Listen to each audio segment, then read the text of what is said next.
श्री राम रक्षा स्तोत्राचा जप दररोज लवकर सकाळी आंघोळ करून किंवा संध्याकाळी तिन्हीसांजेला श्री रामाच्या मूर्ती समोर दिवा लावून व हात जोडून शांत चित्ताने म्हणावे.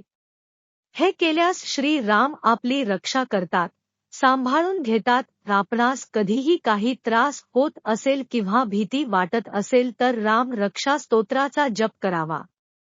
राम रक्षा स्तोत्राचा जप केल्याने तुम्हाला मनःशांती मिळते, आराम मिळतो व संकटापासून रक्षण होते, मुक्ती मिळते. सणासुदीला किंवा कुठल्याही मंगल कार्याला राम रक्षा स्तोत्राचे पठण करणे अत्यंत शुभ मानले जाते. राम रक्षा स्तोत्र कोणी रचले, वाल्मिकी की तुलसीदास, हे स्पष्ट नाही.